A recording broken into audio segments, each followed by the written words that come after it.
सड़क हादसे में जान गंवाने वाले अतीक अहमद के सबसे छोटे बेटे अबान को नम आंखों से सुपुर्द खाक करने के बाद पैरोल पर आए दोनों बड़े भाइयों को वापस कड़ी सुरक्षा के बीच संबंधित जेलों के लिए रवाना कर दिया गया है।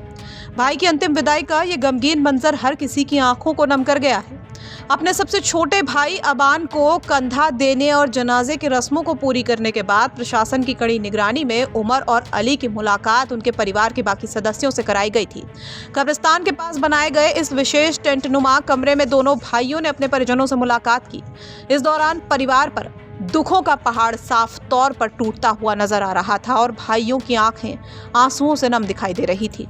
परिजनों से मिलने और अंतिम संस्कार की सभी औपचारिकताएं पूरी करने के बाद पुलिस और प्रशासन ने बिना देर किए दोनों भाइयों को वापस ले जाने का पूरा प्रोसेस शुरू कर दिया। आपको बता दें कि इस मुश्किल वक्त में दोनों को केवल इसी सीमित समय अवधि और कड़ी शर्तों के साथ पैरोल दे दी गई थी। चलिए इस बीच आपको दिखाते हैं कि जिस वक्त अबान का जनाजा उठ रहा था उस वक्त क्या कुछ मंजर कसारी मसारी के कब्रिस्तान में था और कैसे इन भाइयों ने नम आंखों से और भारी कंधों से अपने छोटे भाई को कंधा दिया। प्रयागराज के कसारी मसारी में अतीक अहमद के सबसे छोटे बेटे अबान के शव को यहाँ पर कब्र में दफनाया जा रहा है और झांसी से अली और लखनऊ से उमर मुलाकात करने के लिए पहुँचे हैं। पेरोल मिली है। पेरोल मिलने के बाद 1 घंटे की मुलाकात अपने परिवार के लोगों से कर रहे हैं। जनाजे की नमाज हुई है। आप देख सकते हैं जो ये चादर लगा हुआ है, यहीं पर परिवार के लोगों से मुलाकात करने के बाद अब यहाँ पर जब इसका टाइम ख़त्म होगा इसके बाद वापस अपनी जगह भेज दिया जाएगा। फ़िलहाल लोगों की काफ़ी भीड़ यहाँ पर लगी हुई है, पुलिस मौजूद है और आप देख सकते हैं कि अब यहाँ से जो जनाजा है वो निकल रहा है। आप पीछे देख सकते हैं कि किस तरह से अब भीड़ अब निकलने की कोशिश कर रही है। अब जनाजे को दफनाने के लिए यहाँ ले जाया जा रहा है, अनाउंसमेंट किया जा रहा है, पुलिस की भीड़ है और आगे अब दिखाएंगे कि लोगों को कहा जा रहा है कि आप आगे ना जाएं क्योंकि भीड़ बहुत ज़्यादा है। तो देख सकते हैं कि किस तरह से अब परिवार से मिलने के बाद यहाँ उसके जो आबान का शव है ले जाया जा रहा है दफनाने के लिए।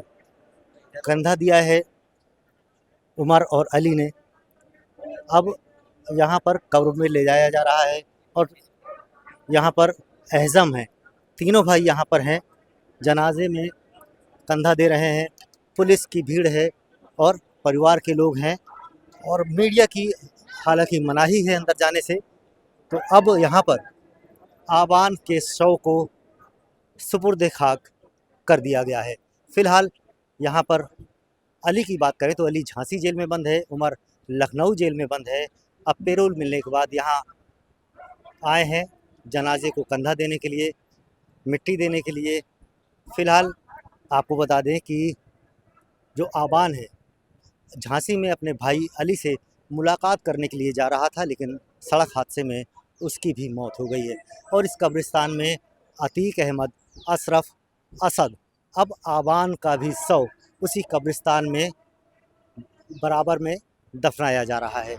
तो इन सब के बाद तय प्रक्रिया के तहत बड़े भाई उमर अहमद जो एक मामले के सिलसिले में लखनऊ जेल में बंद है उसे वापस लखनऊ ले जाया गया है। वहीं दूसरा भाई अली अहमद जिसे सुरक्षा कारणों से पहले ही झांसी भेजा जा चुका था वो वापस कड़ी सुरक्षा के बीच झांसी जेल लौट गया है। परिवार के इस बिखरे और बेहद दर्दनाक सफर की ये घटना पूरे इलाके में चर्चा का विषय बनी हुई है। प्रयागराज से पंकज श्रीवास्तव की रिपोर्ट, यूपी तक।